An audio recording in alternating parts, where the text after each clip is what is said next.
নমস্কার বন্ধুরা, অপালার রান্নাঘরে সকলকে স্বাগত জানাই।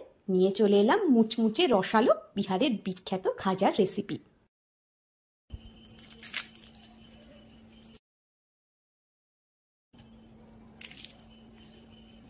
আওয়াজ শুনে নিশ্চয়ই বুঝতে পারছেন কতটা মুচমুচে হয়েছে।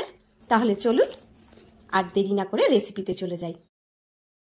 এখানে এক বাটি ময়দা নিয়ে নিয়েছি, ওজন হিসেবে 150 গ্রাম। তার মধ্যে সামান্য একটু নুন দিয়ে দিলাম।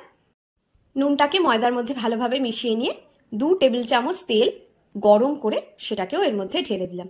তেলটা গরম বলে প্রথমে আমি চামচ দিয়ে একটু ময়দার সঙ্গে মিশিয়ে নিচ্ছি। এইবার ভালোভাবে হাত দিয়ে আমি ময়দার মধ্যে তেলটাকে মিশিয়ে নিচ্ছি, যাতে ময়মটা খুব ভালোভাবে হয়। ময়মটা ঠিকঠাক হয়েছে নাকি বোঝার জন্য এইভাবে মুঠো করে যদি জড়ো হয়ে যায় আর তারপর চাপ দিলে ভেঙে যায়, তাহলেই বুঝবেন ময়মটা ঠিক হয়েছে। এখানে আমি সামান্য একটু জল নিয়ে নিয়েছি। মেজারিং কাপের হিসেবে যদি ধরেন তাহলে সেটা হচ্ছে 1/4 কাপ।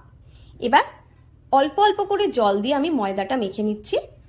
এই ডোটা খুব বেশি নরমও হবে না, আবার একদম শক্তও হবে না, মাঝারি ডো তৈরি করতে হবে। আশা করি দেখে বুঝতে পারছেন ডোটা কিরকম হয়েছে। যেটুকু জল নিয়েছিলাম তার থেকে 1 চামচ মতো বেঁচে গেল। এবার ঢাকা দিয়ে আমি 15 মিনিটের জন্য রেস্টে রেখে দিচ্ছি। 2 টেবিল চামচ মতন চালের গুঁড়ো নিয়ে নিয়েছি এদিকে, আর 1 টেবিল চামচ মতন ঘি নিয়ে নিলাম।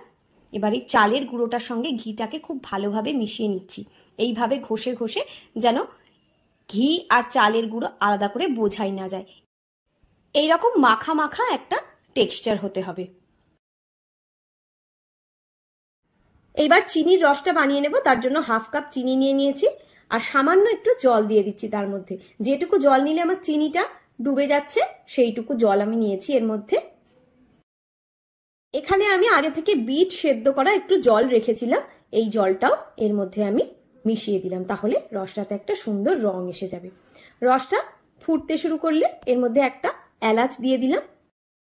2-3 মিনিট ভালোভাবে ফুটিয়ে নিয়ে গ্যাসের ফ্লেমটা অফ করে দিলাম।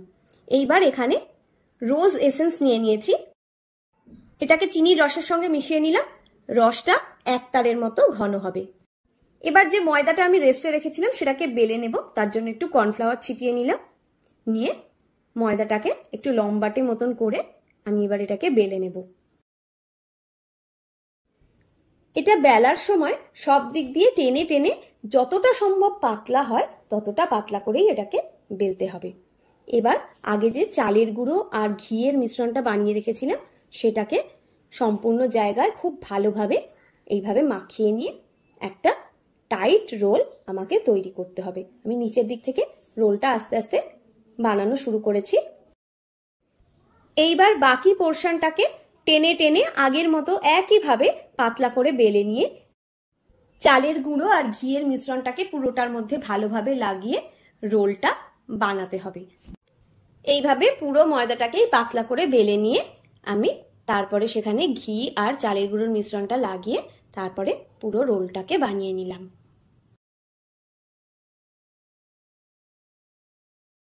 এইবার রোলের শেষ প্রান্তটা একটু ভালোভাবে লাগিয়ে নিতে হবে। তারপর রোলটাকে একই দিকে এইভাবে একটু গড়িয়ে নিয়ে আরো টাইট করে নিতে হবে। এবার ছুরি দিয়ে আমি টুকরো টুকরো করে প্রত্যেকটা লেচি কেটে নিলাম। প্রত্যেকটা লেচিতে দেখুন লেয়ারগুলো কত ভালো বোঝা যাচ্ছে। এইবার লেচিগুলো এইভাবে একটা দিককে মুড়ে নিয়ে তারপর সেটাকে এক জায়গায় জড়ো করে এইভাবে গুজে এইরকম করে গোল গোল করে তৈরি করে নিতে হবে। আমি আরো একটা লেচি বানিয়ে আপনাদের দেখাচ্ছি, এইভাবে বানাতে হবে। দেখুন, একরকম করে সবগুলো লেচিকে আমি বানিয়ে নিলাম। এবার একটু কর্নফ্লাওয়ার ছড়িয়ে আমি লেচিগুলোকে বেলে নেব। বেলার সময় যেদিকে লেয়ারগুলো বোঝা যাচ্ছে সেই দিকটা ওপরে রাখতে হবে, তারপর হালকা হাতে এইভাবে বেলে নিতে হবে। এটাকে কিন্তু খুব বেশি পাতলা করা যাবে না। দেখুন, এইরকম মোটা রেখে লেচিগুলো সব বেলে নিতে হবে। একইভাবে প্রত্যেকটা লেচি আমি বেলে নিলাম। এইবার খাজাগুলো ভাজার পালা। গ্যাসের ফ্লেম অন করে তাতে রিফাইন্ড অয়েল নিয়ে নিয়েছি। যেদিকটা লেয়ার সেদিকটাকে ওপরের দিকে রেখে এইভাবে ওপরে আমাকে সমানে তেল দিতে হবে যতক্ষণ না লেয়ারগুলো ভালো মতো বোঝা যাচ্ছে। যখন লেয়ারটা বোঝা যাবে তখন উল্টে লেয়ারের দিকটাও একবার ভেজে নেব।